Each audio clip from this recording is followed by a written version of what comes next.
I look around the room and I see so many faces I know, but I haven't seen in a long time.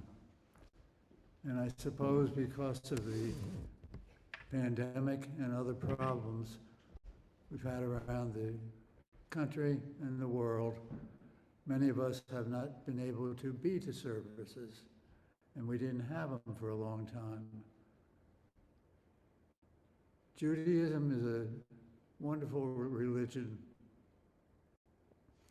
I think back on it, and when we were in the Navy, we belonged actually to an Orthodox temple, a conservative temple, and a Reformed temple. All three of them down in New Orleans. There's something about Judaism that brings people together, and bringing together is a big part of Judaism. When we first came to Athens in 1974, when I brought the family here, I had already been in and out of Athens hundreds of times while looking for a site for a new plant. And my company ultimately accepted to build a $50 million plant here in Athens, and I was to build it and then be the first plant manager. For months prior to that, when it was approved, I never found anything else about Judaism here in town, except that there was a congregation. I could not find it in any place or any time. And then one Wednesday night I came over and there was a parking lot full of people, but it was mainly pickup trucks. And I didn't think there were a lot of pickup trucks in the Jewish community. So something was going on. And I walked in and they told me they were practicing for the singing parts in the local symphony orchestra. It was very interesting. And after that led to me to meet Rabbi Deutsch, who was the first rabbi I saw here. In those days, he was shared with the Hillel House. They paid part of his funds, and we paid the other part. We've had, I think, 5 or 6 rabbis since then. The rabbi after that was the one who married my daughter when she here, and it was one of the first ceremonies ever for a wedding, and they had to, first time the chuppah was ever put up at that point, I think. I may be wrong, but I think it was the first time. But the community, when we came here, welcomed us with open arms. Age did not matter. Money did not matter. Health mattered. But the point was that they made us friendly people within the community.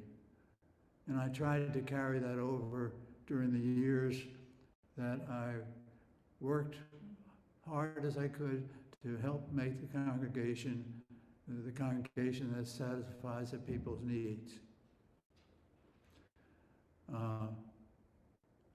Don't worry about this.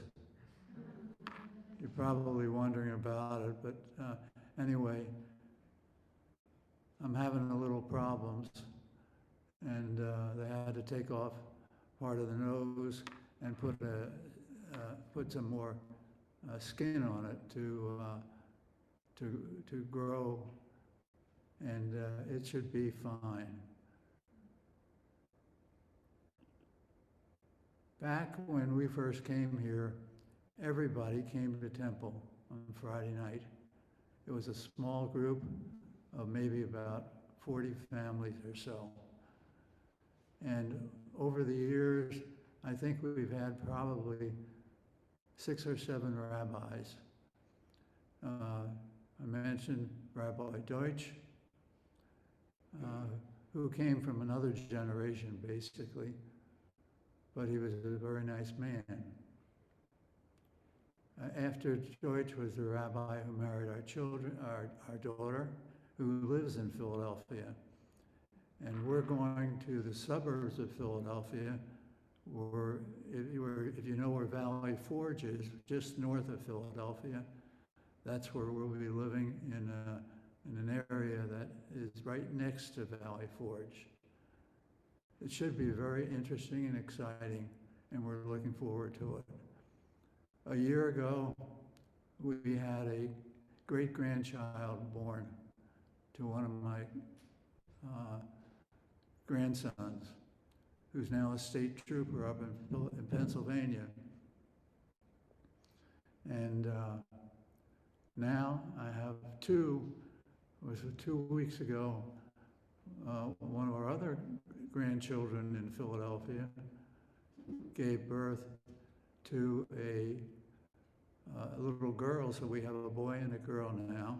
And the first one was named Asher, and that is the 12 tribes of Israel. Asher was the one, I think, was the last 12, the 12th one in size, and it was up in what is now Lebanon along the Mediterranean.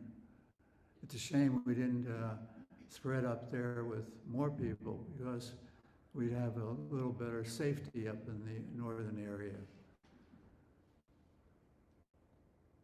Then we went to, I'm trying to think of something. I wrote a couple of words to trigger something, and I left them all at home. I didn't write it out, but I just, the idea to trigger it, and I'm going to forget half of it.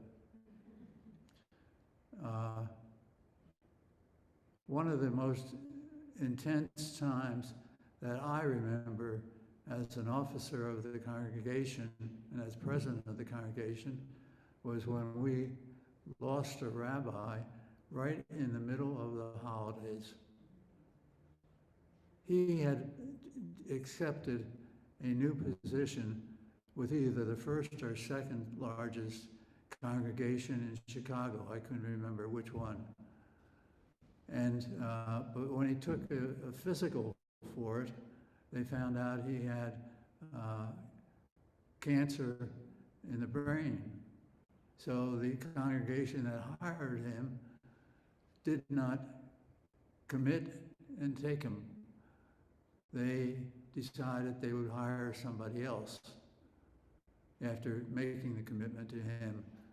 This congregation, at a congregational meeting, voted to bring him down here because Rabbi Derby was a very, very talented rabbi, and we would have little chances of finding senior rabbis that have the experience that he has at that time.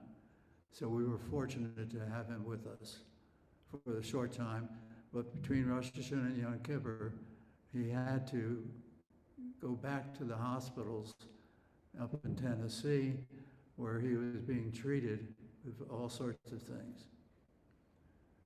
And then there was one more rabbi, and I've forgotten his name now, because I didn't bring the note.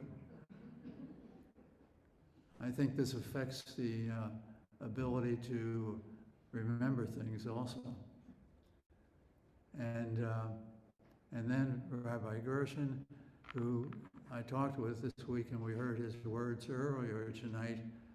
I wish they had been louder so I could understand what he was saying, but I'm sure they were nice words.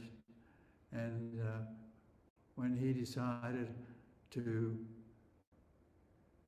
go on to other things, we have Rabbi here with us now, and I've been very fortunate to have him with us during this time when all sorts of new things had to be done to consider services, the electronics, the everything like that, and the different effect on music.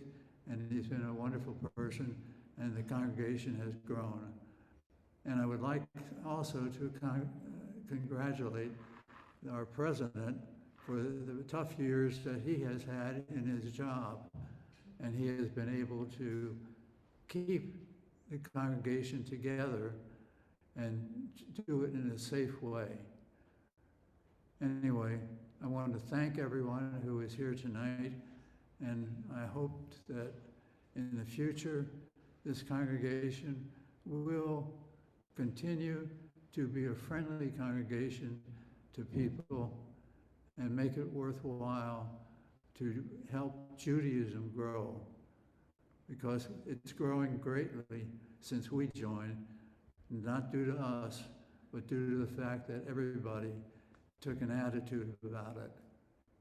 And in the history of the old papers, newspapers, the Banner Herald years ago had a story in it about the Jewish people walking to services, holding hands, walking down Prince Avenue to get to the temple.